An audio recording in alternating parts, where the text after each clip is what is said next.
बात करें कि संधि तो है ही है, ये तो कवर होगी होगी जैसे अपन पढ़ेंगे, लेकिन इसके साथ शब्द शुद्धि तैयार होगी, इसके साथ ही उपसर्ग अपने तैयार होते जाएंगे, कुछ जगह प्रत्यय तैयार होते जाएंगे, और जो इनके साथ साथ आपके पर्यायवाची शब्द हुए, वाक्यांश के लिए एक शब्द हुए, वो कैसे जब संधि आगे जैसे जैसे बढ़ेगी मैं बताऊंगा। वाक्यांश, ठीक है, ये भी टॉपिक भी आपके कवर होते जाएंगे।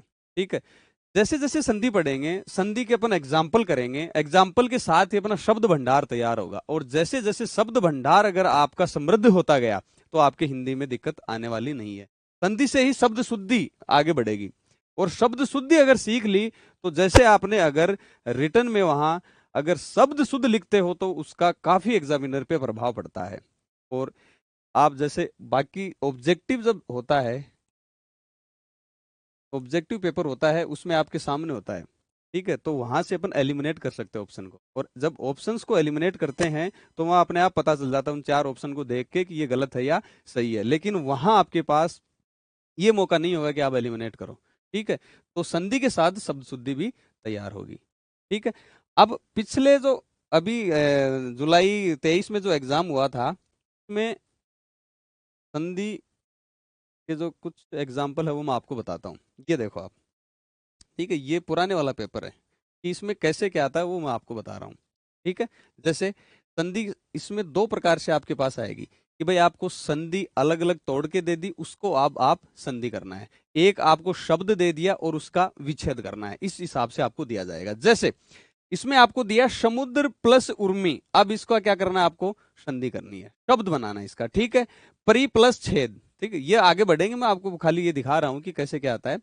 जैसे मान लो ये समुद्रमी है, ठीक है, में गुण संधि आ जाएगी, जैसे ये व्यंजन संधि हो गई, ठीक है, ये जैसे दीर्घ स्वर संधि हो गई, तो उस हिसाब से मैं आपको बता रहा हूँ। जैसे ये आया आपके समुद्र प्लस उर्मी आया, परि प्लस छेद आया, कुशासन आया, अन्वेषण आया।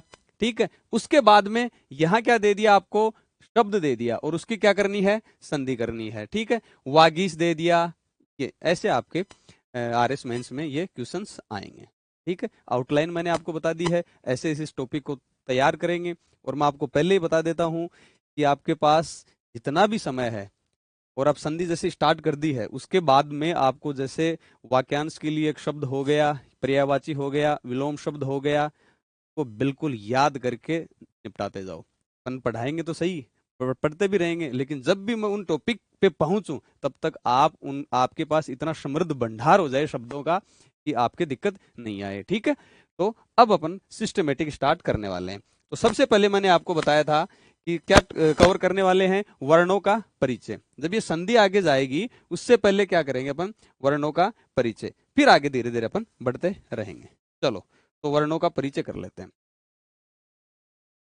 देखो, जब भी कोई बच्चा पैदा होता है, ठीक है, सबसे पहले वो जैसे जैसे बोलना स्टार्ट करता है तो आपने देखा होगा कि जैसे वो क्या करेगा कि उसके जो मुख से क्या निकलेगा, ऐसे निकलता है, या आ ऐसे निकलती है, या ई निकलती है।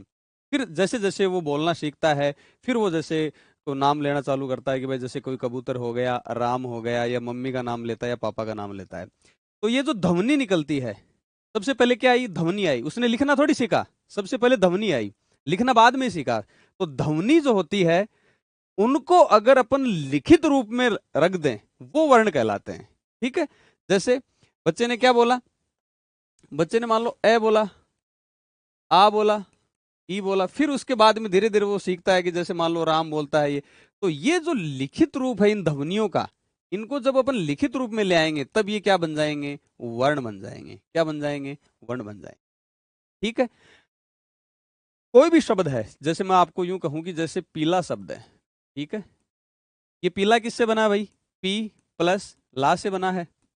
ठीक है, अगर इस पी को भी मैं तोड़ूं तो क्या हो जाएगा, इसमें प है और इसमें बड़ी ई की मात्रा है, इधर क्या है, ये ल है, और इसमें क्या है, आ की मात्रा है। अब इसको तोड़ सकते हो क्या, अब इसको नहीं तोड़ सकते ना, प को आगे नहीं तोड़ सकते, ई को आगे नहीं तोड़ सकते, और ले को भी आगे नहीं तोड़ सकते, आ को भी आगे नहीं तोड़ सकते। इसका मतलब सबसे पहले क्या आई, ध्वनि आई, ध्वनि का लिखित रूप वर्ण आया, और वर्णों को आगे अपन विभाजित नहीं कर सकते। इसका मतलब ये हो गया कि वर्ण आखिरी इकाई है, या यूं कह दें कि सबसे भाषा की सबसे छोटी इकाई क्या है, वर्ण है।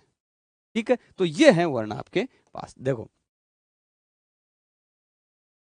जो भी मुख से बोल रहे उसका क्या हुआ, ध्वनि। कोई भी बोल रहे हो आप, जैसे ए बोल रहे हो, आ, क या ख, फिर इनको जब अपन लिखित रूप में ले आएंगे तब वो क्या कहलाएंगे, वर्ण। वर्ण को कभी भी विभाजित नहीं किया जा सकेगा। ठीक है, यानी इन ध्वनियों को खंडित नहीं किया जा सकेगा। इसका मतलब मैंने आपको बताया कि भाषा की छोटी से छोटी इकाई क्या है, वर्ण है। ठीक है, जैसे मैंने एग्जाम्पल इसमें लिया है कि राम है, राम शब्द है। अब राम शब्द किस किस से बना है, रा प्लस मैं, और रा को मैं तोड़ रहा हूं किस में, रे, रे में क्या घुसा हुआ है, ए, फिर क्या बना में आ है।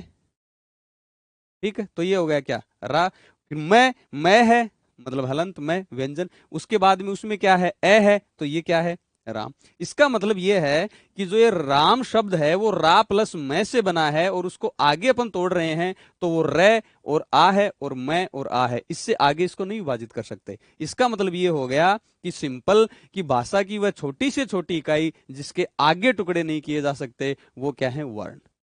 का मतलब वर्णों की बात होगी तो सबसे छोटी इकाई, और छोटी इकाई में आपको पता है दो ही होते हैं, कौन से, स्वर होते हैं, व्यंजन होते हैं, स्वर और व्यंजन। इसका मतलब वर्ण कितने प्रकार के हो गए आपके, स्वर व व्यंजन। और स्वर व व्यंजन और वर्णों की अपन इतनी ही बात करेंगे कि अपने आरएस मेंस के सिलेबस के काम आ जाए, संधि में अपने काम आ जाए। बाकी वर्ण, काफी वर्ण विचार बहुत बड़ा टॉपिक है, लेकिन वही चीजें अपन यहाँ कवर करने वाले हैं कि जो अपना काम चल जाए। ठीक है, आगे वर्ण कितने प्रकार के हुए, दो प्रकार के, स्वर व व्यंजन। सबको पता है ए, आ, ई उ, और ये री, ए, आई, ओ, औ, ये तो क्या हो गए आपके, स्वर हो गए। ठीक है, व्यंजन कितने हो गए, व्यंजन कैसे हो गए, ये सब आपने बाकायदा पढ़ रहे हैं, पढ़ रखे हैं, पहली क्लास, दूसरी क्लास, तीसरी क्लास, जहां भी आपने पढ़े हैं। ठीक है, ओके। तो ये हलंत जो लगे हुए हैं ना, इसका मतलब जैसे कै के हलंत लगा हुआ है, इसका मतलब ये है कि कै को आगे नहीं तोड़ा जा सकता। जैसे ग है, देखो ये व्यंजन थोड़ी है, जैसे कै है, ये पूरा कै व्यंजन नहीं है, क्योंकि इसमें क्या समाहित है, कै के साथ में ए है, कै के साथ में क्या है, ए है, और ये कै के हलंत लगते ही ये क्या हो गया, व्यंजन। इसको आगे विभाजित नहीं किया जा सकता। ठीक है, पूरा ये कै, अगर इसके हलंत नहीं है तो वो व्यंजन नहीं है, कै के हलंत है तो वो क्या है, व्यंजन है। तो अब कै, ख, ग, घ, अंग है, च, छ, ज, झ, ञ। ठीक है, अब ये जो आपके अड़े और ढ हैं, देखो इसमें और इसमें फर्क है, इसमें और इसमें ही फर्क है। ये क्या है, ये ड है, ये देख लेना आपके काम आएगा बीच में। तो ये क्या है, ये तो है अंग, ये क्या है, ड, डमरू वाला। ठीक है, और ये क्या है, अड़े, सड़क वाला।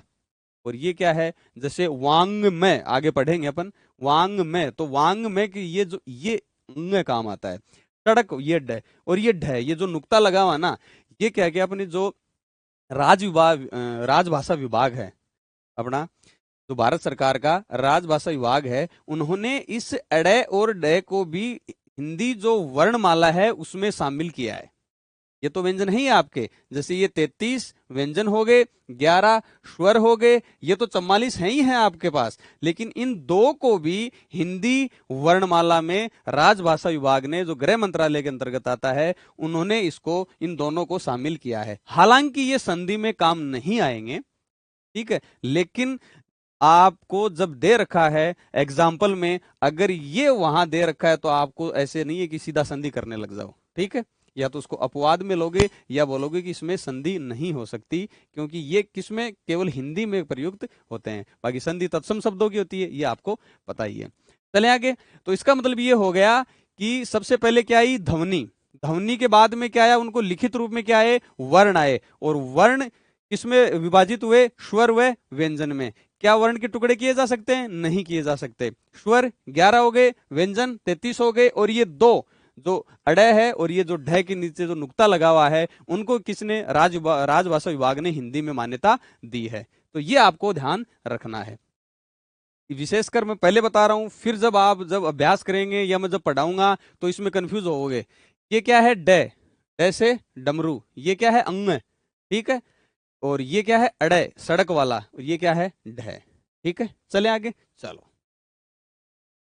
फिर स्वरों का वर्गीकरण किया है और कुछ व्यंजनों का वर्गीकरण किया है जो कि अपने संधि में काम आएंगे, जैसे विसर्ग संधि में काम आएंगे, व्यंजन संधि में काम आएंगे। उस हिसाब से मैंने इनका वर्गीकरण किया है, ठीक है। वर्ण विचार टॉपिक नहीं पढ़ रहे, बेसिक वर्णों का परिचय पढ़ रहे हैं कि जब वहां पे वर्गीय व्यंजन की बात आएगी व्यंजन संधि में, या अवर्गीय व्यंजन की बात आएगी, घोष व्यंजन की बात आएगी और अघोष की बात आएगी, तब आपके दिमाग में जो मैं अब पढ़ा रहा हूं वो आना चाहिए, ठीक है। तो स्वरों में क्या है? सिंपल स्वर में कोई दिक्कत नहीं है, बस ये एक ह्रस्व स्वर है यानी छोटे वाले स्वर, और ये दीर्घ स्वर बड़े वाले स्वर यानी जिसमें मात्रा नहीं है, ए ई उ और ये री, ये क्या है? मूल स्वर कहलाते हैं, छोटे वाले स्वर कहलाते हैं।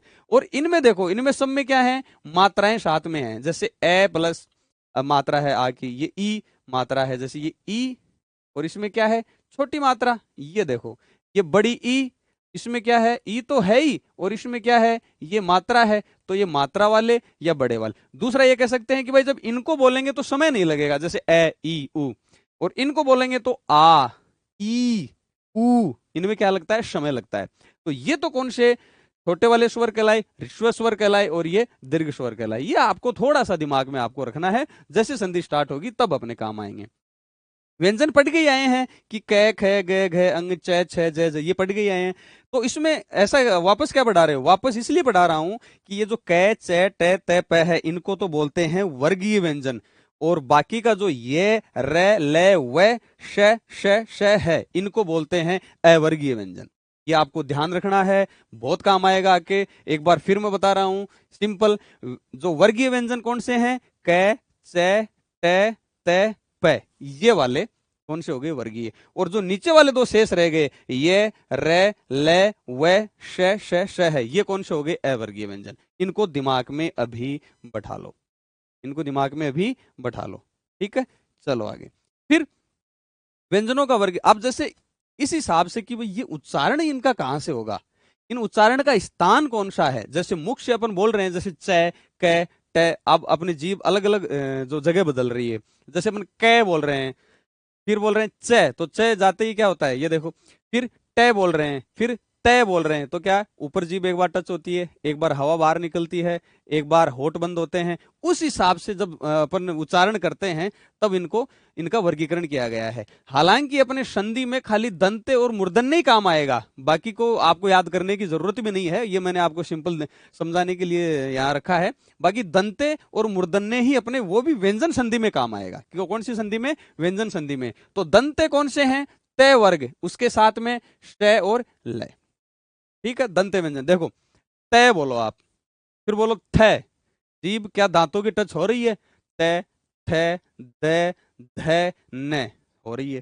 तो इसलिए इनका जो दांत अगर टच हो रहे हैं जीभ के, इसलिए इनको क्या बोला है? दंते। कौन सा है? तय वर्ग, श और लय। मूर्धन्य, मूर्धन्य जैसे ट बोलो, ट बोलते ही जो अपने जो खेत सा जोतते हैं ना अपन, जैसे तो ऊपर जो है अपने तालवे पे उसके टच होती है, जैसे बोलो ट ठ ड, इसलिए इनको क्या बोला गया? मूर्धन्य। कौन कौन सा है? ट वर्ग पूरा हो गया, ट ठ ड ढ और अण, और ये श हो गया और ये र हो गया। तो ये दंत और मूर्धन्य, बाकी आपके कोई काम नहीं आएगा। तो मैंने दो चीजें बताई, वर्गीय व्यंजन कैचटप है, अवर्गीय यरलव स है, और दंते कौन से हो गए? तय वर्ग हो गए। देखो दंते, तय से याद रख लो, तय तय वर्ग, ठीक है। मूर्धन्य ये हो गए। उसके बाद में आगे ये दोनों दंते और मूर्धन्य। एक वर्गीकरण और याद आपको रखना है, ज्यादा नहीं, बस ज्यादा आपको वर्ण में नहीं करवाऊंगा, बस एक और आपको थोड़ा सा दिमाग में बर्डन रहेगा। जैसे एक ये है सेम व्यंजन, ये सिंपल में व्यंजन आपको बता रहा हूं। इसमें अगर जो कै च ट त प है, उनके शुरू के दो किसमें आएंगे? अघोष में। और साथ में श श है, किसमें आएंगे? इसमें आपके अघोष में, ठीक है। ये कै पूरा नहीं है, ये ध्यान रखना। कै के नीचे सबके क्या है? इनके हलंत है। क्या है बच्चों? हलंत है सबके, ठीक है ना। ये सबके नीचे क्या है? हलंत। इसका मतलब ये हुआ कि जो वर्गीय व्यंजन के शुरू के दो देखो, वर्गीय व्यंजन के शुरू के दो देखो, कै खे चे छे टे ठे ते थे पै फै, और आपका शै से। बाकी जो बच गए, बाकी शेष व्यंजन बच गए, उनको क्या बोलेंगे? शहघोष। और उनके साथ में स्वर, स्वरों को भी किस में बोलेंगे? शहघोष।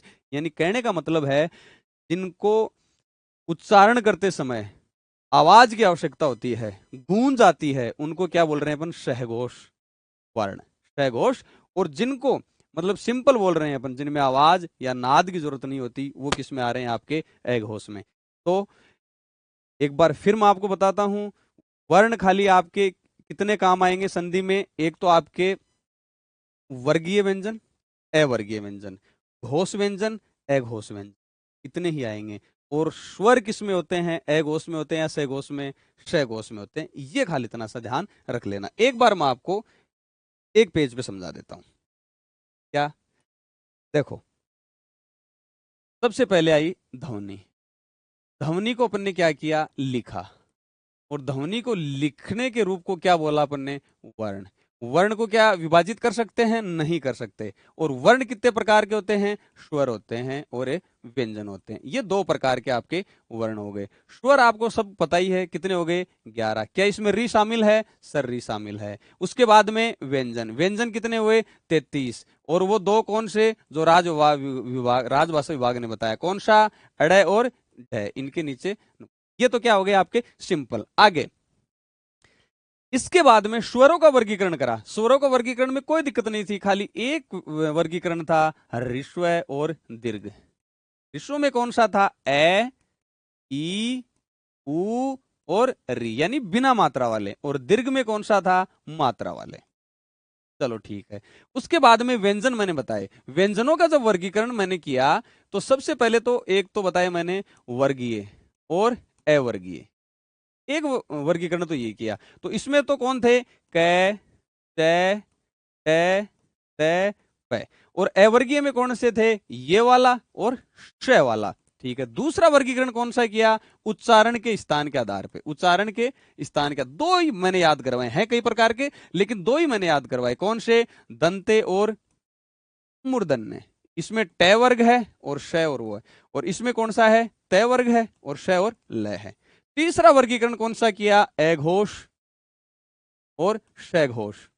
तो अघोष में कौन से थे? कै, चे, टे, ते, पै। इनके शुरू के दो, इनके शुरू के दो, और श है। बाकी के जो व्यंजन बचे, शेष व्यंजन प्लस स्वर, वो किस में आए? अघोष में। बस इतना ही संधि में अपने को याद रखना है, ज्यादा वर्ण विचार में दिमाग लगाना ही नहीं।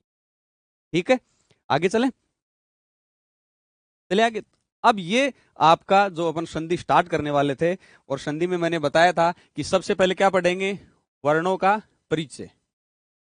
ठीक है, उसके बाद में संधि पे जाएंगे। ठीक है, तो ये वर्णों का परिचय अपना हो गया।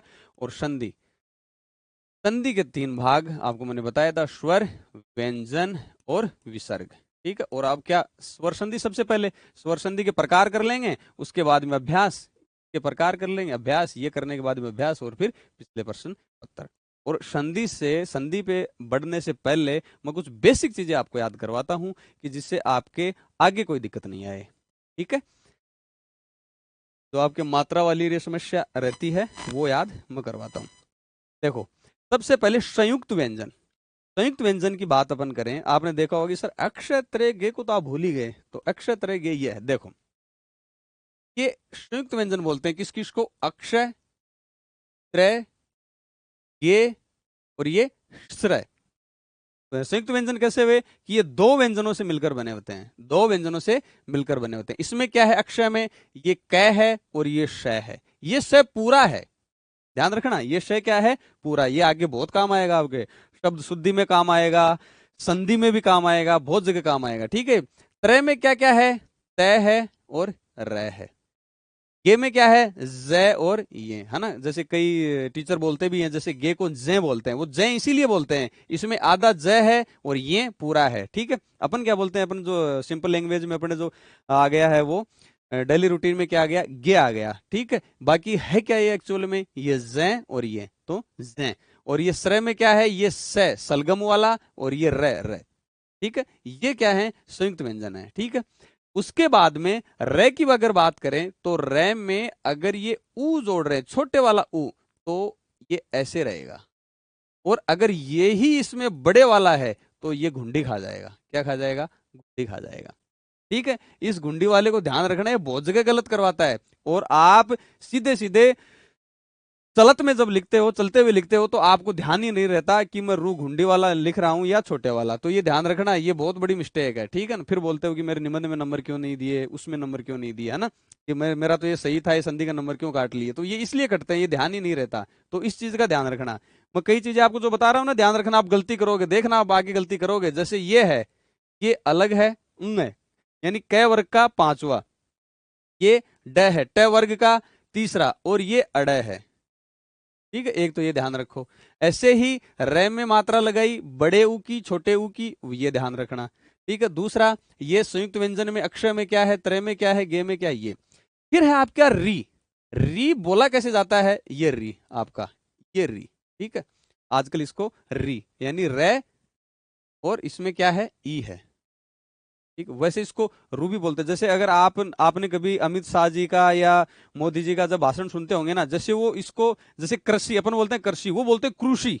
वो क्या बोलते हैं? कृषि। इस री को रू बोलते हैं वो, है ना। गुजरात वालों के अगर उसमें एक्सेंट में देखें तो क्या बोलते हैं? रू। तो उसी हिसाब, तो री में है क्या, री है, और रे हलंत यानी व्यंजन है, और ई क्या है आपका? स्वर। यानी री किससे मिलके बना है? रे और ई से। ठीक है, ध्यान रहेगा ये। उसी हिसाब से अगर से में, अब ये री देखो, बड़े कमाल की चीज है, ये बहुत काम आएगी आपके। अगर इस री को मैं से सलगम वाले व्यंजन में ऐड कर रहा हूं, तो ये क्या होगा? ये आधा से है और ये री नीचे आ जाएगी। ये री क्या आ जाएगी? नीचे। अब आपको देखने में ये बहुत हलवा सा लग रहा होगा, लेकिन आप गलती करते हो। जैसे अगर श्रृंगार लिखेंगे तो ऐसे लिखेंगे, ये क्या है? गलत है। देखो, ये आधा से है ना, ये आधा से मानो, इस से को ये देखो, ये आधा से, यही ये रहा।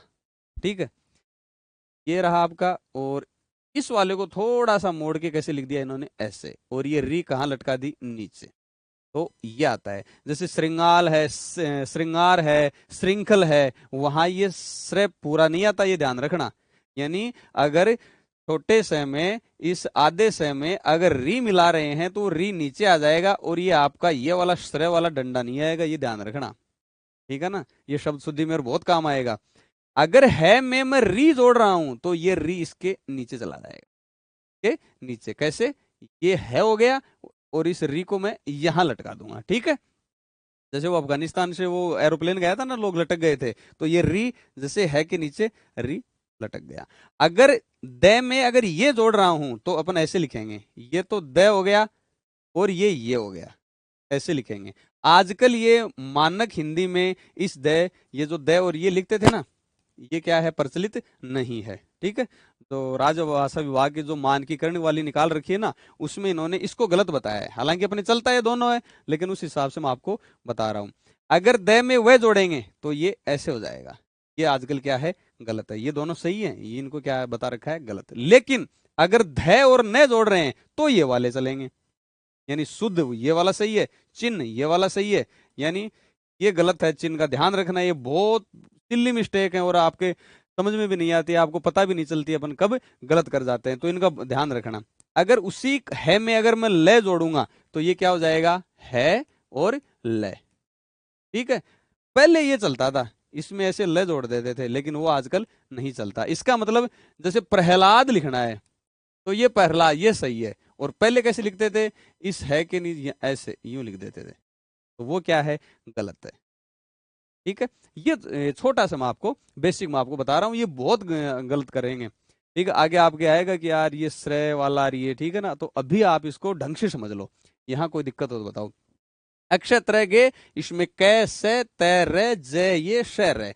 ये मैंने आपको बता ही दिया कि रे में ऊ और ऊ की मात्रा जोड़ते हैं तो क्या होगा? री। ये मैंने बता ही दिया। अगर शय में री जोड़ेंगे तो री नीचे लटक जाएगी, है में भी नीचे लटक जाएगी, और ये वाले मैंने आपको बता ही दिया। ये आपको ध्यान रखने हैं।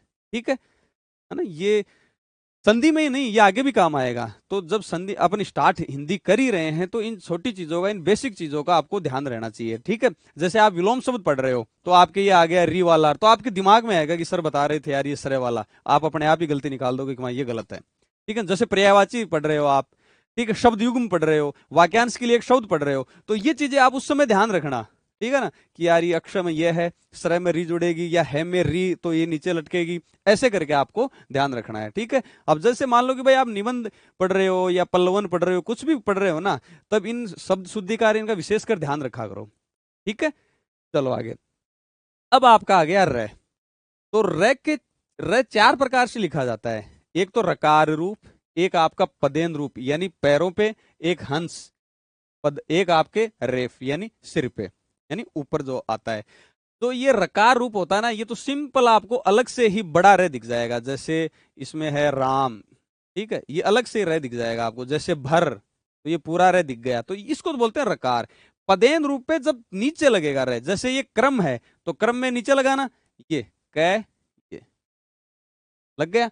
और ये देखो बाद में बोला जा रहा है, ये कै बाद में बोला जा रहा है, क्रम, तो ध्यान रखना आप ये, ठीक है। अब जब आप लिखोगे कि जैसे ये रे पदेन वाला लिखा जाए, इसको बोलेंगे कैसे, कहां, जैसे ऐसे नहीं है कि कै और ये यहां लगा दिया, ये कमर हो गया, ठीक है ना। तो ये इसलिए मैं आपको पहले ये सारी चीजें कवर करवा रहा हूं, पहले ही मैं आपको बता रहा हूं। फिर आपका हंस पद, जैसे ट्रक है, ठीक है, जैसे आगे सड्रस आएगा, तो ये भी क्या है, रे, ये भी क्या है, रे, ठीक है। ये भी क्या बोला जा रहा है, आगे बोला जा रहा है, देखो ट्रक है फिर रे। अच्छा, ये मैं आपको एक चीज बता दूं कि ये पदेन रूप, ये हंसपद, ये पूरा रे होता है इनमें, इनमें क्या होता है, पूरा रे। इसका मतलब क्या है, कै छोटा है, रे पूरा है, और ये मैं ऐसे है, ठीक है। अब ये लिखने में थोड़ा अजीब सा लग रहा है, इसलिए रे को क्या ले आते हैं, नीचे ले आते हैं, ये ध्यान रखना। फिर ये रेफ ऊपर जो जाएगा ना, ऊपर जो जाएगा वो क्या है, छोटा रे, ये आधा आ रहा है, ये रे क्या है, आधा है यानी। और ये बोला कैसे जाएगा, पहले बोला जाएगा, पहले बोला जाएगा, ठीक है। समझ में आ गई है। रे के चारों रूप, यानी रकार में पूरा रे आपको अलग से ही दिखेगा, पदेन रूप में जो नीचे रे लिखा जाता है वो रे पूरा होता है, लेकिन बोला आगे जाएगा, यानी जिसके पैरों पे लगा हुआ है वो पहले उसको, और वो बाद में बोला जाएगा। ट्रक वाला, ये हंसपद वाला भी क्या है, बाद में बोला जाएगा, लेकिन जो सिर पे बैठा हुआ है वो क्या है, वो पहले आएगा। भाई सिर पे चढ़े हुए आदमी को तो नीचे उतारेंगे ना पहले, तो वो जिसके सिर पे उससे पहले बोला जाएगा। तो ये जब भी जैसे आशीर्वाद लिखो, तो अब आप, जब आपको पता तो है कि ये रे ऊपर लिखा जाएगा आशीर्वाद में, आपको ये पता तो है कि रे कहीं ना कहीं ऊपर आएगा, ये पता है। अब पढ़ो, आशीर्वाद है, यानी रे यहां आ रहा है, रे क्या आ रहा है, यहां आ रहा है। अब जब इसको लिखेंगे तब क्या कर देते हैं, कहीं तो यहां लगा देते हैं इसके, कहीं यहां लगा देते हैं। तो मैंने क्या बताया, अगर रे ऊपर जा रहा है तो पहले बोला जाएगा, इसका मतलब आशीर, तो यानी इसके जाएगा ऊपर, इसके ऊपर जाएगा, वह के ऊपर।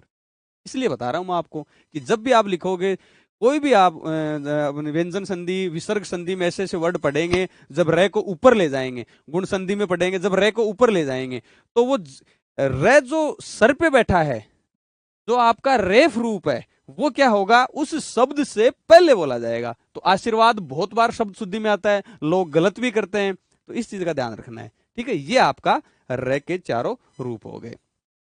अब आपके कोई समस्या नहीं आएगी। एक मैं दूसरा ये और बता देता हूं, ये चंद्रबिंदी वाला, चंद्रबिंदी वाला और बता देता हूं मैं आपको। ये भी कई बार क्या है, आप गलत कर देते हो, क्योंकि आपके रिटर्न एग्जाम है, आरएस मेंस को आप लिखना पड़ता है। अगर वहां कुछ भी लिख रहे हो और अगर आप शब्द ही सही नहीं लिख रहे हो, तो फिर कोई मतलब नहीं है, आपको कितना ही नॉलेज हो। जैसे लिख रहे हैं अपन हंस, तो ये बिंदी यहां लगाएंगे, इसका मतलब ये है कि ये जो बिंदी है ना, ये ये बाद में बोली जा रही है। व्यंजन जैसे लिख रहे हैं, व्यंजन, तो वे न, ये आगे बोला जा रहा है, तो इसका मतलब ये पहले वाले पे लिखना है, ठीक है। जैसे संधि लिखना है, तो बताओ बिंदु कहाँ आएगी, यहां आएगी या यहां आएगी, यहां आएगी संधि, उसके, क्योंकि ये इसके बाद बोला जा रहा है। तो इस बिंदी का भी ध्यान रखना आप। रे का मैंने बता दिया, इस बिंदी का मैंने बता दिया, ये चीजें आपको ध्यान रखनी ही पड़ेगी, है ना। इस हिसाब से मेहनत करी जाएगी, तब जाके नंबर आएंगे। चलो अब मैं और छोटी सी आपको बेसिक बातें बता देता हूं। देखो ये चीजें अब क्या होगा, संधि देखो सब पढ़ाएंगे, है ना, और आप भी पढ़ोगे। आप अगर सेल्फ स्टडी करते हो तो भी पढ़ोगे, और संधि लगभग सबके समझ में आती है। संधि में दिक्कत कहाँ होती है, दिक्कत वहां होती है कि मात्रा छोटी आएगी, बड़ी आएगी। ऊ छोटा आएगा या बड़ा आएगा, आप शब्द को तोड़ तो दोगे, संधि विच्छेद कर तो दोगे, लेकिन अब ये दिक्कत वहां आती है कि यार इसमें ई छोटी आएगी कि बड़ी आएगी, ये वाला इसमें ए बड़ा आएगा कि छोटा आएगा, वहां आपकी समस्या आती है। तो थोड़ा सा मैंने ऑब्जर्वेशन के साथ में कई चीजें देखी हैं, ये कोई रूल नहीं है, ये आपको खाली ध्यान रखना है कि ये चीजें आप ध्यान रखोगे तो बहुत सारी संधि की मात्राओं वाली जो समस्या है ना वो आपके सॉल्व हो जाएगी। आपके दिमाग में रख भाई, आप आरपीएससी के अध्यक्ष भी रटते हो, राज्यपाल रटते हो, मुख्यमंत्री रटते हो, तो ये थोड़ा सा ये रटना है ही नहीं, इसका तो थोड़ा सा बेसिक मतलब लगभग आपको दिमाग में वैसे ही आ जाएगा, कंसेप्ट से आ जाएगा। तो ये चीजें ध्यान रखोगे तो आपकी गलती नहीं होगी। ठीक है, ऑब्जेक्टिव में क्या होता है कि भाई आपको पता चल जाता है, एलिमिनेट कर देते हो ऑप्शन में, इसमें एलिमिनेट वाला तो सिस्टम रहेगा नहीं। दूसरा ये है कि इसमें ऐसा सोचोगे तो नहीं, वहां अगर सोचने बैठ गए कि यार इसमें आएगी, ये 2 मिनट उसी में लगा दिया तो फिर आपका टाइम चला जाएगा। उसमें तो आपको डायरेक्ट एग्जाम्पल लगभग याद होना चाहिए कि इसमें यह आएगा, अभ्यास से आपको आ जाएगा और अभ्यास अपन करेंगे भी। देखो जैसे अगर मैं मान लो उपसर्ग आप पढ़ोगे, ठीक है, मैं पढ़ाऊंगा भी, उसमें आप देखो कि जितने भी उपसर्ग हैं उसमें मात्रा छोटी आएगी। देख लो, चाहे अति देख लो, अधि देख लो, प्रति, अभी, परि, अनु, अपि, बताओ ये उपसर्ग है कि नहीं, इनमें मात्राएं क्या आ रही हैं, छोटी आ रही हैं, तो इसमें कोई समस्या आएगी आपके। वी उपसर्ग, नि उपसर्ग, शु उपसर्ग और एक ये दी, ये उपसर्ग हालांकि नहीं है लेकिन आपको ध्यान रखना है, ये चीजें क्या करनी है, ध्यान रखना है कि जब भी आप संधि करोगे, जैसे आपने करा कि व्यू है कि आपको क्या करनी है, व्यू, ठीक है, आपको संधि विच्छेद करनी है, तो वी प्लस उ है तो आप कर दोगे, वी प्लस उ है तो आप कर दोगे। जब अपन संधि पढ़ेंगे, वी प्लस उ है, ये किसकी संधि है, व्यू है की है। अब आप वहां ये करोगे कि यार ये वी ये आएगा या ये आएगा, ठीक है ना, तो आपके वहां दिक्कत आएगी। इसलिए मैं बता रहा हूं कि ये वाली चीजें मैं आपको पहले ही बता रहा हूं कि आप अगर याद रखोगे वहां कोई समस्या नहीं आएगी। मतलब वी, नी, सु, ये जितने भी उपसर्ग हैं उसमें मात्रा क्या आ रही है, ई की छोटी मात्रा आ रही है। बस एक शब्द है भू, ये ये उपसर्ग नहीं है, ये पूरा शब्द है, भू मानी पृथ्वी, इसका मतलब ये क्या आ रहा है, ऊ बड़ा आ रहा है, ये आपको वैसे याद रह जाएगा। समझ में आ गई, यानी उपसर्ग कौन से, सब छोटी मात्रा, और ये भू ये उपसर्ग थोड़ी है, ये शब्दांश थोड़ी है, ये क्या पूरा शब्द है, भू मानी पृथ्वी, तो ये क्या आ गया, बड़ा है। आगे आ जाओ प्रत्यय में, प्रत्यय देखो, बताओ इत प्रत्यय होता है, इत, इव, इन, इक, एव, बताओ मात्राएं क्या हैं, छोटी।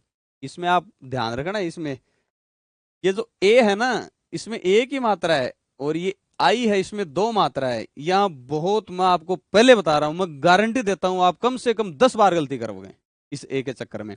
तो ये इसमें एक ही मात्रा है और इसमें 2 मात्राएं हैं, ठीक है। अब तो ये आपको ऐसे सिंपल ही लग रहा है, ये जो सारी चीजें मैं बेसिक बता रहा हूँ कि सर ये क्या बता रहे हो, ये तो मैं तीसरी क्लास से याद है। मैं कह रहा हूँ जब संधि आप अभ्यास करोगे, सोल्व करोगे, इन जहां मैं बता रहा हूं ना वहां गलतियां करोगे, ये मैं आपको गारंटी देता हूं। इसमें से तो आप क्या करोगे, इसमें एक ही मात्रा निकालोगे बाहर, जबकि इसमें कितनी मात्राएं हैं, 2। तो ये वाली चीज भी आप गांठ बांध लो, ढंग से इसको दिमाग में बैठा लो। चलो, इसका मतलब हुआ सर कि जो प्रत्यय है उसमें इत, इव, इन, इक, एव, इनमें मात्राएं क्या हो रही हैं, छोटी। खाली ये प्रत्यय है ना, ये प्रत्यय, इसमें क्या आ रही है, बड़ी, क्या आ रही है, बड़ी, याद रख लोगे। आगे पुल्लिंग और स्त्रीलिंग, पुल्लिंग और स्त्री, देखो सीधी सी बात है, पुरुष तो बेचारा हमेशा ही मारा रहता है, ठीक है, और स्त्रीलिंग की आप देखेंगे उसमें मात्राएं क्या आएंगी, बड़ी। पुल्लिंग की बात करो, देखो कवि, मात्रा क्या, छोटी, ठीक है, कवि वैसे बड़ा होता है, मात्रा क्या हो रही है, छोटी। मुन्नी, बहुत बड़ा मुन्नी, ठीक है, तपस्या करता है, बहुत सारी है ना सिद्धियां प्राप्त करता है, लेकिन मात्रा क्या लेके बैठा है, छोटी। कवि, कवि, ठीक है। रवि, सूर्य कितना बड़ा है लेकिन मात्रा छोटी। कपि, बंदर कितनी उछल कूद करता रहता है लेकिन मात्रा छोटी। हरि, ठीक है, हरि, विष्णु, हरि मतलब क्या है, मात्रा छोटी। गुरु, गुरु से बड़ा कोई है क्या, कोई नहीं है लेकिन मात्रा छोटी। भानु, सूर्य, सूर्य से बड़ा कोई है क्या, लेकिन मात्रा छोटी। मंजू, अब ये मंजू यूं मत समझ लेना कि मंजू नाम स्त्रीलिंग में आएगा, नहीं, मंजू मतलब शहद, मंजू का मतलब क्या होता है, शहद, या है ना सुंदर, सॉरी, मधु का मतलब शहद होता है और मंजू का मतलब क्या होता है, सुंदर। मंजू का क्या मतलब होता है, सुंदर, और मधु का मतलब शहद, और मधु का मतलब बसंत, यानी मधु का मतलब बसंत भी होता है, शहद भी होता है, तो उसमें क्या आएगा आपके, छोटा ऊ की मात्रा आएगी। लघु, ये वो अपने आप ही छोटा है। विधु, विधु में भी क्या आएगा, मात्रा क्या आएगी, छोटी। ये आपके आगे आएंगे, और जब संधि करेंगे दीर्घ संधि में ही दिक्कत आएगी आपके। तो ये चीज जहां मतलब, अब ये रूल जो मैं आपको बता रहा हूं ना, ये कोई यूनिवर्सल नहीं है, शाश्वत रूल नहीं है कि जहां भी आपको पुल्लिंग दिखे और आप छोटी मात्रा लगा दो, नहीं। ये शब्द आपको याद रखने हैं, ये सारे आपको ध्यान में रखने हैं। कहीं आप कह दो कि सर ने तो पुल्लिंग बताया था और पुल्लिंग में जहां भी दिखे मात्रा छोटी, नहीं। ये कुछ वर्ड हैं जिसमें मैंने आपको छांट के दे दी कि यार कवि, मुनि, रवि, इनमें क्या होता है कि मात्राएं छोटी आती हैं। जैसे अगर स्त्रीलिंग की बात करेंगे, स्त्री से बड़ा तो कोई है ही नहीं। अगर उसकी बात करें तो देखो, नारी सदैवी क्या, बड़ी, मात्रा बड़ी। सती, पार्वती को भी बोलते हैं, मात्रा क्या, बड़ी। वधु, बहू, उससे बड़ा कौन होगा, तो मात्रा क्या है, बड़ी। मही, धरती ही बड़ी। सची, पार्वती, बड़ी मात्रा। सुधी, बुद्धि, बड़ी मात्रा। भू आई गया। स्त्री, लक्ष्मी, मात्रा बड़ी। रजनी, रात, मात्रा बड़ी। यानी स्त्रीलिंग शब्द आ रहे हैं, वहां मात्राएं क्या आ रही हैं, लगभग बड़ी ई की मात्रा आ रही है। तो मैं फिर आपको एक बार कह रहा हूं कि ये कोई शाश्वत सत्य रूल नहीं है, ये खाली ध्यान में रखने के लिए मैंने एक अलग से ये बनाया है। तो आपको ये नहीं है कि जहां भी स्त्रीलिंग दिखे आप क्या कर दो, बड़ी मात्रा, नहीं नहीं। ये कुछ शब्द हैं जिसपे मात्राएं क्या है, बड़ी, याद रह जाएगा। फिर देखो छोटी ई की मात्रा, इसमें देखो ये से षटकोण वाला से है, से षटकोण वाला, ये देखो आप, तो इनसे पहले जो मात्रा आएगी ना वो क्या आएगी, छोटी आएगी। ठीक है, ई हो गया या ए हो गया या चाहे ऊ हो गया, यानी इस से पहले ये देखो, ये से आ रहा है ना, इससे पहले मात्राएं क्या आ रही हैं, छोटी मात्राएं आ रही हैं। ये ध्यान में रखना है, ध्यान में मतलब। अब आप ये कह दोगे सर ये भी तो है ऊ की मात्रा, ये बड़ी क्यों आई, तो ये आपको ध्यान में रखना है, अलग से ध्यान में रखना है। ये ऊष में क्या है, ऊ की मात्रा क्या आएगी, बड़ी आएगी, ये आपको अलग से ध्यान में रखना है। ये मैं आपको थोड़ा संधि सरल हो जाए, आप अच्छे अच्छे एग्जाम्पल जल्दी से कर पाओ और उसमें शुद्ध कर पाओ, इसलिए मैंने आपको ये अलग से मैं बता रहा हूं, है ना। अभी संधि स्टार्ट हुई नहीं है, संधि का परिचय ही चल रहा है, ठीक है, पिछले 40 मिनट से। लेकिन ये इसका सारा समझाने का मतलब ये है कि आपका बेसिक तैयार हो जाए, पूरी हिंदी के लिए आपका बेसिक तैयार हो जाए।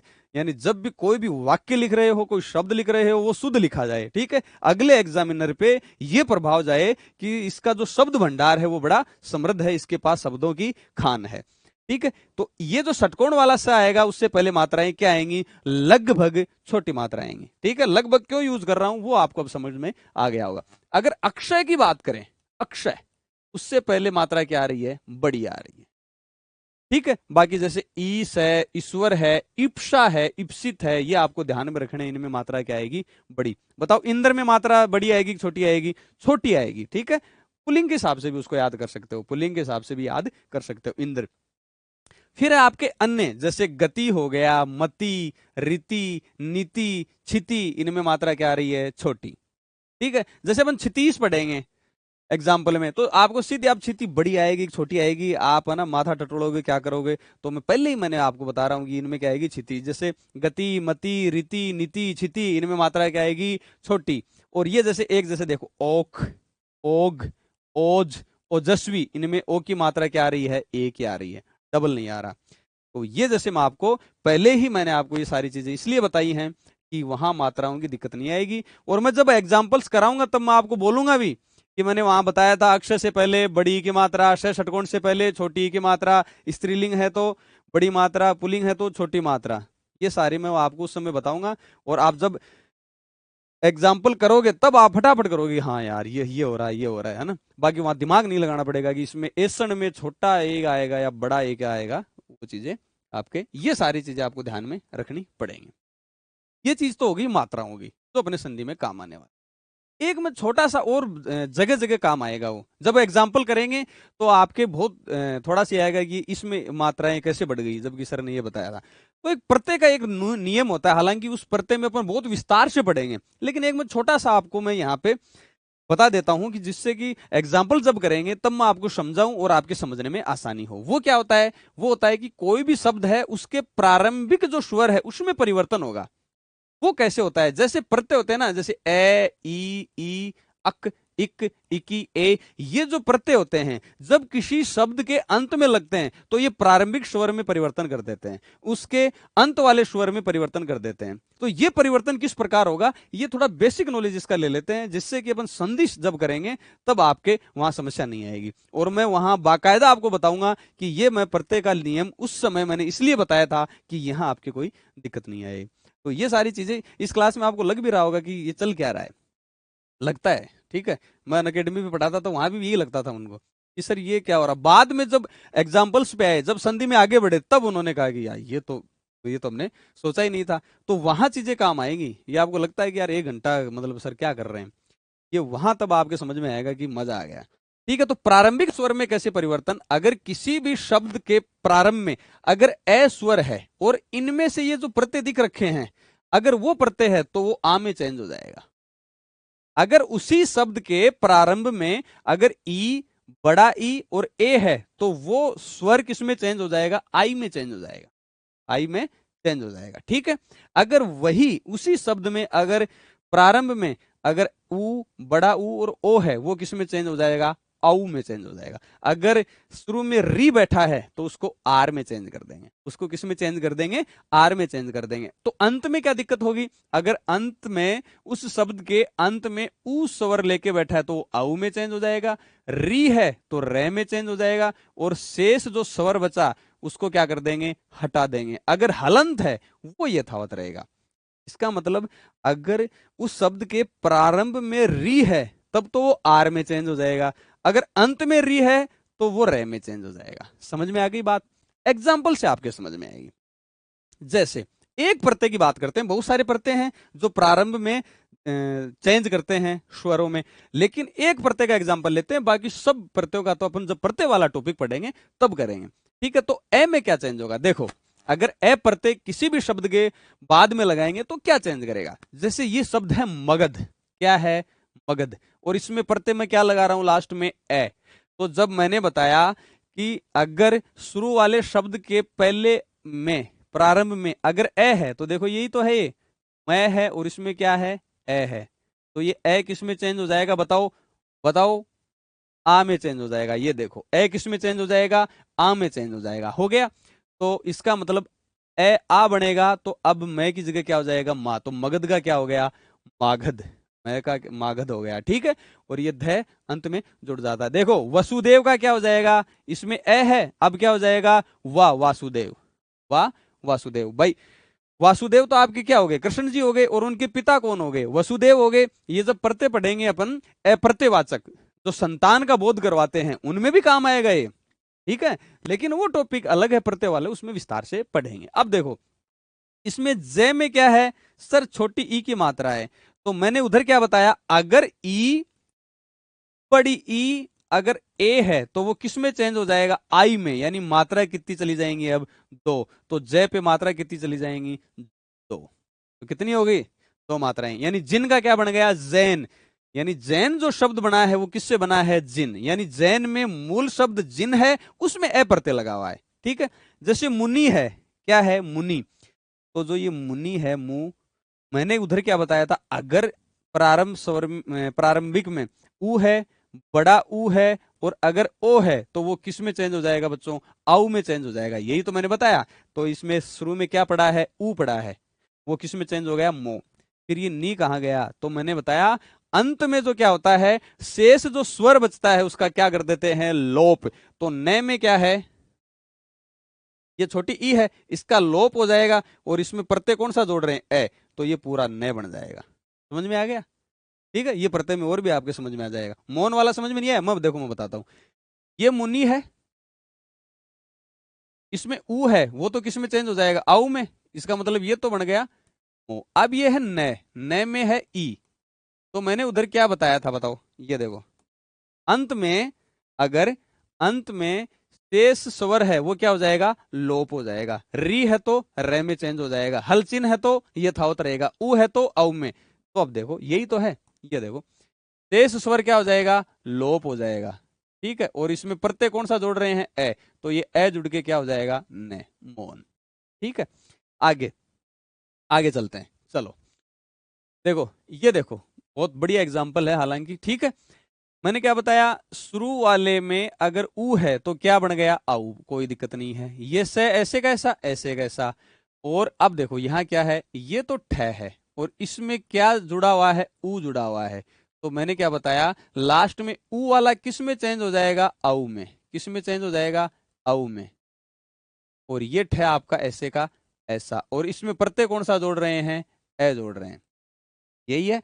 तो ये ठ और ए मिलके ये ठ हो गया आपका, और व और ए मिलके व हो गया। ये देख लो सौष्ठव, बताओ कोई समस्या है तो। ठीक है, आगे चलो, आगे चलते हैं। प्रथा में ए प्रत्यय जोड़ रहे हैं, तो क्या है, री जुड़ा हुआ है। देखो ऐसे ही तो ये प, और इसमें स्वर कौन सा है, री। अरे री स्वर तो है, 11 स्वरों में से तो है, लेकिन नियम क्या कहता है भैया, री जो है किस में चेंज हो जाएगा, आर में चेंज हो जाएगा। ये देखो आर, तो ये प और आ मिलके तो क्या हो गया, पा। फिर पीछे क्या है, था, तो था है, तो बताओ थे में क्या है, थे और आ है, तो शेष जो स्वर है वो तो लोप, उसका तो चला जाएगा, और उसमें क्या जुड़ जाएगा, ए, तो ये बन जाएगा थे। ये जो रे देखो, ये आधा जो रे जुड़ा हुआ है ये बच गया ना। अब ये आधा रे खाली कब होता है, रेफ वाला, सरपे वाला, सर पे जो चढ़ता है वो आधा रे होता है, तो वो रे कहाँ चला जाएगा, अगले के सर पे जाके बैठ जाएगा, पार्थ। समझ में आया क्या रे, भाई रे मैंने 4 प्रकार के बताए, जिनमें से 3 प्रकार के तो पूरे होते हैं, और एक ये रे जो सर पे बैठा होता है वो क्या होता है, आधा होता है, जो कि उस शब्द के पहले बोला जाता है। समझ में आ गई बात। तो ये जो रे बैठा है ना, आपको पता है पार्थ में जाएगा तो ऊपर, लेकिन थे पे जाएगा या पे पे जाएगा, पार्थ बोला जाता है, तो किस पे जाएगा, थे पे जाएगा। समझ में आ गया। सेम ऐसा एग्जांपल देखो, ये भृगु है, इसको आपको समझाता हूं। देखो ये ऐसे ही तो है, देखो भय, इसमें क्या है, री जुड़ा हुआ है, यही है।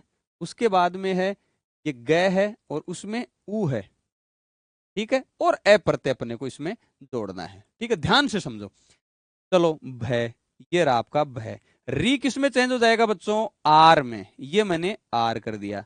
ये ग ऐसे का ऐसा पड़ा है, और ये जो ऊ है मैंने बताया किस में चेंज हो जाएगा, औ में चेंज हो जाएगा, और ये आपका उधर ए प्रत्यय अपने को जोड़ना है। ये भय में आ जुड़ेगा तो ये बन गया भा, ठीक है। ये रे एक बार छोड़ दो, ये ग ए में जुड़ेगा तो ग पूरा, और वह ए में जुड़ेगा तो वह पूरा। अब बताओ ये जो रे आधा है वो कहां जाएगा, ग के माथे पे जाके बैठ जाएगा, तो क्या बन गया, भार्गव। ओके, कोई दिक्कत नहीं है। फिर भी समझ में नहीं आया, वीडियो को रोकना, थोड़ा पीछे जाना, फिर इसको समझना। चलो अब दो एक शानदार एक शब्द और लो, दुहित्र। सीधा आप डायरेक्ट समझा रहा हूं इसको, ये ऊ की मात्रा है, क्या बन गया, ओ बन गया, कोई दिक्कत नहीं है। ही ऐसे का ऐसा। अब देखो अब समस्या है, लास्ट में क्या बच गया, ये देखो तय है, ये देखो री है, यही है, ये क्या है, री है, और प्रत्यय कौन सा जोड़ना है, ए प्रत्यय जोड़ना है। ठीक है साहब, ये तय मैं ऐसे का ऐसा रख रहा हूं, ऐसे का ऐसा रख रहा हूं।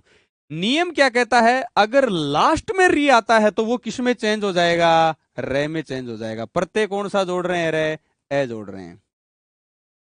कोई समस्या, यहां तो कोई समस्या नहीं। अब मुझे यूं बताओ भाई, शेष स्वर का तो क्या हो गया, री किस में चेंज हो गया, रे, प्रत्यय कौन सा जोड़ रहे हैं, ए, ये तय ऐसे कैसा, और ये रे ए में जुड़ के क्या हो गया, पूरा। अब मुझे बताओ ये तय और रे मिलके क्या बनेगा, मैं बता चुका, मैं आपको बता चुका, पहले ही बता चुका कि मैं जो ये चीजें बता रहा हूं ना आपकी हर जगह काम आएंगी। तो ये तय और रे, बताओ संयुक्त व्यंजन जब पढ़ रहे थे और उसमें त्रय पढ़ रहे थे, उसमें क्या था, तय और रे था नहीं, तो इसलिए क्या बन गया, रे, त्रय बन गया। तो ये देखो ये त्रय आ गया। समझ में नहीं आया, पीछे ले जाओ वीडियो। ठीक है, आया ना, जो संयुक्त व्यंजन काम में आया, आगे संधि में भी काम आएगा। ठीक है, ये क्लास आपको संधि को इतना इजी बना देगा कि आप जब संधि जब आएगी, धीरे धीरे अपन बढ़ेंगे, तब आपकी ये चीजें समझ में आएगा। अब सीधा देखो कृतिका, ये क्रय क्या है, नीचे री की मात्रा है, री को क्या बना देगा, आर बना देगा, तो सीधा कार्तिक, और जो रे है वो अगले ऊपर पे चला जाएगा, और जो शेष व्यंजन है वो क्या हो जाएगा, लोप हो जाएगा। ये बन गया कार्तिक, ये आपका बन गया कार्तिक। ठीक है, कोई समस्या नहीं, आगे चलो। बताओ ऋषि, ऋषि का बन जाएगा। अब देखो ये री तो क्या बन गया, आर बन गया, बन गया, और उधर जो स बैठा है, और ये जो ई की मात्रा है वो तो क्या हो गई, गायब हो गई, शेष स्वर क्या हो गया, लोप हो गया। अब देखो आ, रे, और ये स में ए जुड़ के पूरा श बन गया, लेकिन ये रे कहां जाएगा, अगले के माथे पे जाएगा, ये क्या बन गया, आर्ष।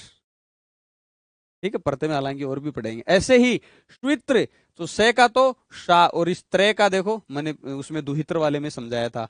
मनु, अब देखो ये मनु, लास्ट वाला जो उ है वो किस में चेंज हो जाएगा, औ में, तो मानव। तनु का दानव, गुरु का गौरव। अब सुनो, गुरु का गौरव कैसे बना, बताओ कैसे बना। देखो ये ऊ की मात्रा है ना, ऊ किस में चेंज हो जाएगा, औ में चेंज हो गया, ठीक है। और ये रे, और ये वाला भी ऊ किस में चेंज हो गया, औ में, तो गौरव बन गया। ऋतु आर्तव, जैसे ये बनाया है। पृथु, ये पार्थव कैसे बना बताओ, ये री आर में चेंज हो जाएगा तो पार्थ, और ये औ में चेंज हो जाएगा तो क्या बन गया, पार्थव। ठीक है, ये आपके प्रारंभिक स्वर में परिवर्तन जो प्रत्यय से हो रहा था वो था। ठीक है, कोई दिक्कत, कोई समस्या। तो ये आपके संधि की खाली जो इतनी देर की क्लास हुई है 52 मिनट की, ये बेसिक है। ये क्या है, बेसिक है। अब देखना इन चीजों को मैं कैसे यूज करूंगा और कैसे आपसे यूज करवाऊंगा। आप ये जो क्लास है ना, इसको दिमाग में बैठा लो, इसको बिल्कुल अंगुलियों पे आपके दिमाग में होना चाहिए कि हाँ ये सर ने बताया, मैंने ज्यादा कुछ नहीं बताया। उसका मैं रिवीजन करके भी आपको एक बार बता देता हूं। मैंने बात स्टार्ट करी कि इस टॉपिक को पढ़ेंगे कैसे। ठीक है, इसको 5 मिनट में मैं समअप करता हूं। इस टॉपिक को पढ़ेंगे कैसे कि सर पहले तो वर्णों का परिचय करेंगे, उसके बाद में जो आपके संधि है इसके 3 प्रकार होते हैं, उन प्रकारों को पढ़ने के बाद में अभ्यास करेंगे, और लास्ट में सर जो लास्ट प्रीवियस ईयर के क्वेश्चंस हैं वो करेंगे। ये तो अपना आउटलाइन रहेगी। तो फिर आगे सबसे पहले क्या पढ़ा, वर्णों का परिचय। तो मैंने क्या बताया, सबसे पहले ध्वनि, ए आ कै, ये ध्वनि। ध्वनि को जब अपन लिख लिए और उस लिखने के बाद में वो क्या कहलाए, वर्ण कहलाए। क्या वर्णों को विभाजित किया जा सकता है, नहीं किया जा सकता। वर्ण कितने प्रकार के बताए मैंने, 2 प्रकार के बताए, स्वर बताए, व्यंजन बताए। ठीक है साहब, स्वर कितने बताए सर, 11। क्या इन 11 में री शामिल है, बिल्कुल री शामिल है। व्यंजन कितने बताए सर, आपने तो 31 बताए। 31 बताए क्या, 33 बताए सर। फिर वो 2 का क्या लफड़ा था, वो 2 राजभाषा विभाग कहता है कि भाई इनको भी शामिल कर लो, रही मानक में शामिल कर लो। चलो ठीक है। फिर मैंने स्वरों का क्या बताया, वर्गीकरण बताया। तो वर्गीकरण स्वरों का ज्यादा मैंने बताया नहीं, स्वर का खाली मैंने ये बताया कि एक तो छोटे वाले होते हैं और एक क्या होते हैं, बड़े वाले। तो छोटे वालों में कौन से, जिनमें मात्रा नहीं है, क्या उसमें री शामिल है, री शामिल है। और बाकी के बड़े वाले जैसे मात्रा है, वो क्या है आपके दीर्घ स्वर। ये स्वरों का खेल खत्म। ठीक है, इसमें स्वर में मैंने ध्यान रखने योग्य क्या बात बताई, एक तो री। री में क्या, ये बोला कैसे, लिखा कैसे जाता, बेसिकली री यानी रे प्लस ई। एक तो ये ध्यान रखना कि गलती करोगे। दूसरा मैंने बताया कि ये इन दोनों में कि ये एक मात्रा ऊपर है, तो ऐसा नहीं है कि आप शब्दों में भी एक लिखो, नहीं, इसका मतलब इसमें 2 मात्राएं हैं और इसमें 1 मात्रा है। गलती कहां करोगे, ये चीज मैंने आपको बता दी। फिर बात हुई व्यंजन की। व्यंजन में ज्यादा कुछ नहीं था। व्यंजन को 3 प्रकार से अपन ने वर्गीकरण किया था। 3 प्रकार से वर्गीकरण किया था। क्या किया था, एक तो आपका वर्गीय और एक आपका अवर्गीय। तो वर्गीय तो समझ गए आप, कै से टे ते पै इसके, और एक आपका शे शे से ये वाला। उसके बाद में अवर्गीय कौन सा बच गया आपका, अवर्गीय ये रे ले वे, सॉरी ये किस में आ जाएगा, ये रे ले वे, और ये से, ये किस में आ जाएगा, अवर्गीय में। ठीक है, उसके बाद में अघोष और सघोष, अघोष और आपका सघोष। तो अघोष में तो कौन से आ गए, तो कै चे टे ते फे ते उनके शुरू के 2, शुरू के 2, और शेषा है। उसमें सघोष में क्या आ गए, जो शेष व्यंजन बच गए, और स्वर भी क्या आएंगे इसमें, स्वर भी क्या आएंगे, सघोष में आएंगे। याद रह जाएगा।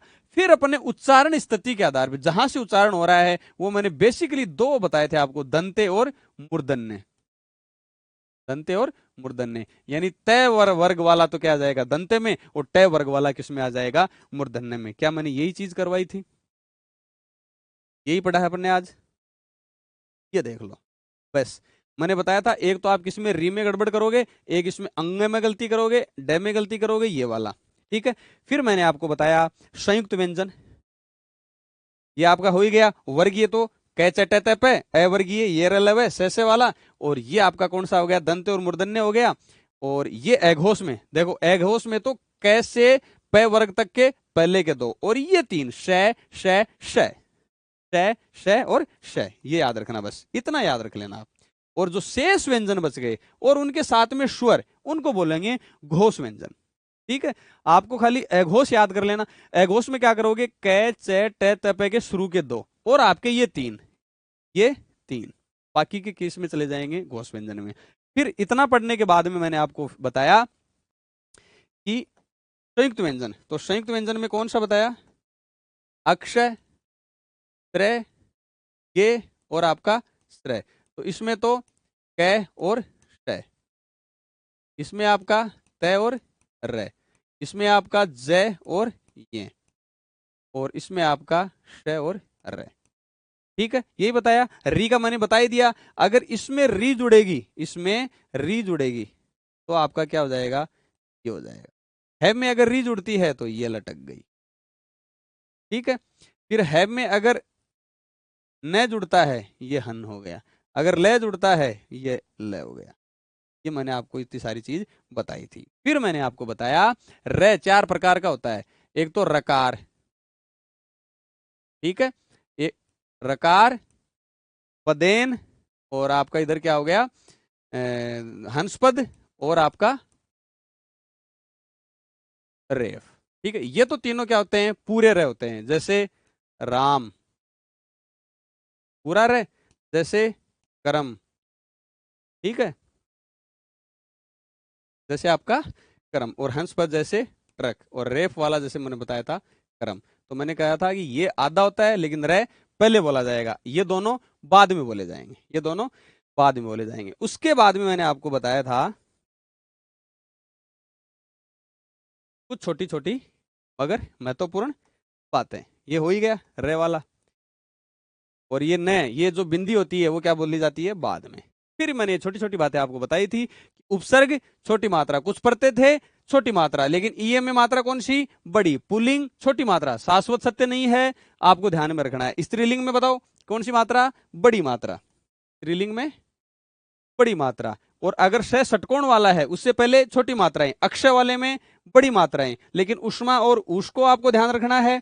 और आपके ईश्वर, इप्सा, इप्सित में बड़ी मात्रा, गति, मति, रीति, नीति, छिति में छोटी मात्रा। और आपका ये ओक है, ओग है, ओज है, ओजस्वी है, इसमें ओ की मात्रा छोटी। ये मैंने आपको बता दिया। फिर प्रारंभिक स्वर में परिवर्तन वाला बताया था कि अगर कुछ पढ़ते हैं जैसे ए, ई, ए, ये प्रत्यय जब जुड़ते हैं तो प्रारंभिक स्वर में परिवर्तन करते हैं। ए को आ में चेंज कर देते हैं, ई और ए को आई में चेंज कर देते हैं, ऊ और ओ को आऊ में चेंज कर देते हैं। अगर प्रारंभिक स्वर में री है उसको आर में चेंज कर देते हैं। यही नहीं, यही इनका पीछा नहीं छोड़ते, अंत में भी गड़बड़ करते हैं ये। अंत में अगर ऊ है छोटा उसको आऊ में चेंज कर देते हैं, अगर री है उसको रे में चेंज कर देते हैं। बाकी जो स्वर बचेगा उसमें उसका लोप, उसको हटा देते हैं। अगर हलंत हुआ तो उसमें कोई चेंज नहीं होगा। ये मैंने सारी चीजें बताई है। ये हो गई आपकी बेसिक चीजें।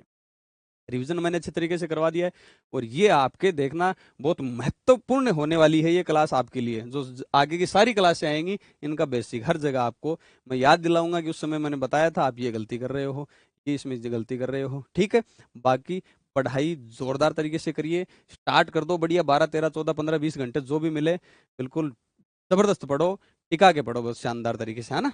चलो ठीक है, आगे अपन कल स्टार्ट करेंगे। तो अपन ने स्टार्ट किया था, मैंने पूरा आउटलाइन मैंने आपको बताई थी ना, ये सारी चीजें आउटलाइन बताई थी, उसमें से वर्णों का परिचय हो गया। कल अपन संधि पे जाएंगे और संधि स्वर संधि करेंगे, और अपन ये करेंगे कि जैसे दीर्घ संधि स्टार्ट करते हैं तो चाहे 1.25 घंटे की क्लास हो जाए या 1 घंटे 20 मिनट की, दीर्घ संधि को करके ही अपन क्लास खत्म करेंगे। ऐसा नहीं कि दीर्घ संधि आधी कर ली, आधे फिर उसका एग्जाम्पल बाद में कर रहे हैं, ये सारी चीजें नहीं करनी। जैसे दीर्घ संधि वाला अपन ने किया तो दीर्घ संधि पूरी करेंगे। फिर जैसे मान लो गुण संधि वाला अगर अपन टॉपिक स्टार्ट कर दिया तो चाहे वो 1.25 घंटे की क्लास हो या 40 मिनट की क्लास हो या 1.5 घंटे की, वो टॉपिक अपन पूरा करेंगे। ठीक है, बढ़िया तरीके से अभ्यास करते रहिए, प्रैक्टिस करते रहिए। ठीक है।